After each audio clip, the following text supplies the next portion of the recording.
Hello friends, हम लोग आज बात करेंगे टीक्यूएम का क्या प्रोसेस है एंड क्या मेथोडोलॉजी है एंड उसका क्या गाइडलाइन है तो जिसमें वो ऑपरेट करता है। TQM means total quality management. उसमें तीन वर्ड है, one is the total, another is the quality and another is the management. तो टोटल मीन्स क्या है?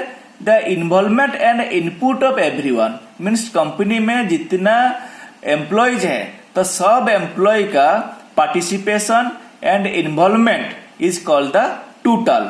देन क्वालिटी मीन्स क्या है? क्वालिटी इज द कस्टमर्स का जो रिक्वायरमेंट है, एक्सपेक्टेशन एंड नीड्स है, उसको फुलफिलमेंट करना every time is called the quality. Then management क्या है? The way we act and operate and control and handle is called the management. Means the customer का requirement and expectation जो है उसको fulfilment करने के लिए एवरी टाइम जिस वे में हम लोग ऑपरेट करेंगे, काम करेंगे एंड कंट्रोल करेंगे, उसको बोलेंगे मैनेजमेंट।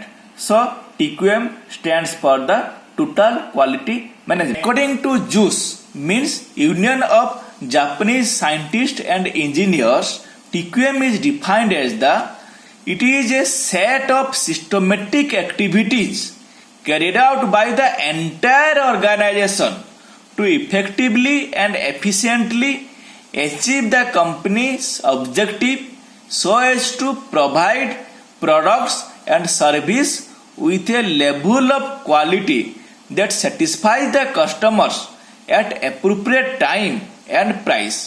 It means क्या है कि कंपनी का जो ऑब्जेक्टिव है उसको इफेक्टिवली एंड एफिशिएंटली अचीव करने के लिए एंड कस्टमर का जो सेटिस्फेक्शन है, मीन्स कस्टमर का जो रिक्वायरमेंट एंड एक्सपेक्टेशन है, उसको एवरी टाइम में फुलफिल करने के लिए इन एप्रोप्रिएट टाइम एंड प्राइस, इसको बोलेंगे टीक्यूएम। देन टीक्यूएम का बेनिफिट्स क्या है? टीक्यूएम हम लोग फॉलो करेंगे तो उसमें क्या एक ऑर्गेनाइजेशन को क्या क्या बेनिफिट्स मिल सकता है। फर्स्ट तो है कि कस्टमर का जो सेटिस्फेक्शन है उसका लेवल बढ़ेगा।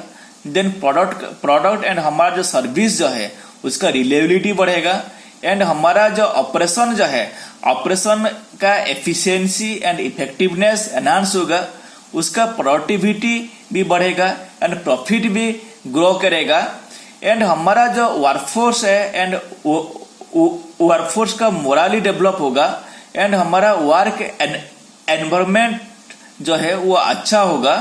हमारा वेस्टेज जो है, मीन्स हमारा जो प्रोडक्ट में जो वेस्टेज जो है, प्रोसेस में जो वेस्टेज है, तो वो मिनिमाइज होगा। Means the COPQ, that the cost of poor quality is also reduce. Then the inspection cost is also reduce. The process will be more stable and improve and the market share will also enhance. TQM में दो principal है, one is the daily management and another is the policy management. तो daily management क्या है कि daily management this graph में हम लोग daily management and policy management का अंदर में क्या डिफरेंस है उसको अच्छी तरह समझ सकते हैं। तो डेली मैनेजमेंट में क्या है कि हमारा डे टू डे जो मेंटेनेंस एक्टिविटी जो है एंड वो जो मेंटेनेंस एक्टिविटीज जो है, सस्टेनेंस एक्टिविटीज में काम करना है, सस्टेनेंस के लिए काम करना है। जो एग्जिस्टिंग प्रोसेस है उस एग्जिस्टिंग प्रोसेस के में सस्टेनेंस के थ्रू में काम करके हमारा इम्प्रूवमेंट एंड प्रोसेस में थोड़ा सा इम्प्रूवमेंट करने के लिए उसको डेली मैनेजमेंट बोले। Executing all the maintenance and sustenance activities using the existing process with some incremental improvements in the performance is called the daily management. But policy management क्या है? If the management sets a higher level or stretch performance target, this level of performance may not be achievable with the existing process or daily management. There will be a need to perform additional or modified activities to achieve this enhanced level of performance is called the policy management. मैं एक तो example ले रहा हूं। एक तो हमारा quality का KPI है, ठीक है। तो क्वालिटी का केपीआई का जो टारगेट जो है लेट 540 है, ठीक है।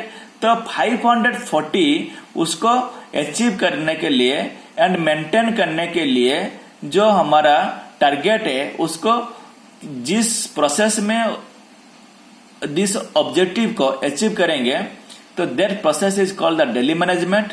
लेट कंपनी ने वही 540 टारगेट को जो क्वालिटी केपीआई है उसको 500 टारगेट में रिड्यूस कर दिया। तो वही 500 टारगेट को अचीव करने के लिए जो हमारा कुछ परफॉर्मेंस लेवल में एनहांस करना है तो दैट परफॉर्मेंस लेवल को अचीव करने के लिए हम लोग का प्रोसेस में कुछ मॉडिफाई करना पड़ेगा। तो that process modification is called the policy management.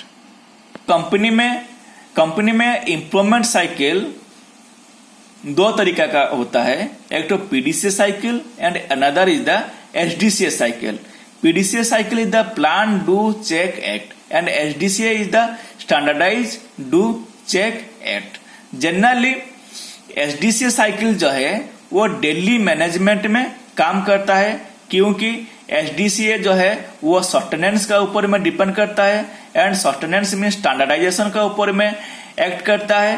तो स्टैंडर्डाइजेशन एंड सस्टेनेंस वो डेली मैनेजमेंट में आता है। जो अभी हमारा जो परफॉर्मेंस लेवल जो है एंड ऑब्जेक्टिव टारगेट जो है उसको अचीव करने के लिए एंड सस्टेनेंस वे में अचीव करने के लिए जो प्रोसेस है उसको स्टैंडर्डाइज करना पड़ता है।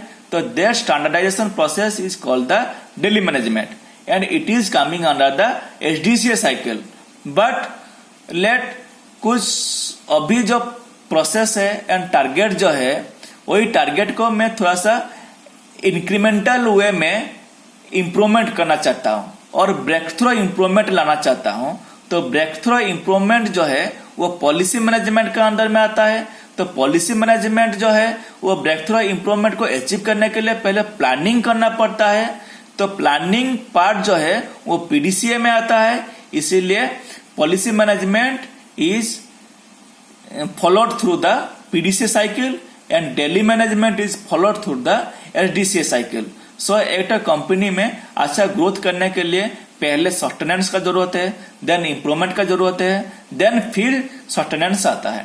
तो पहले डेली मैनेजमेंट आता है, देन पॉलिसी मैनेजमेंट आता है, देन फिर डेली मैनेजमेंट आता है। मीन्स पहले एसडीसीए साइकिल आता है, देन पीडीसीए साइकिल आता है, देन फिर एसडीसीए साइकिल आता है। Normally, any maintenance or sustenance process starts with the SDCA cycle, and when any abnormality or deviation occur, these are defined, analyzed, resolved, and standardized using a PDCA cycle.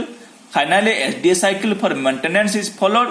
Similarly, an improvement process start with the PDCA cycle. Okay दोस्तों, बस आज इतना ही। Thank you.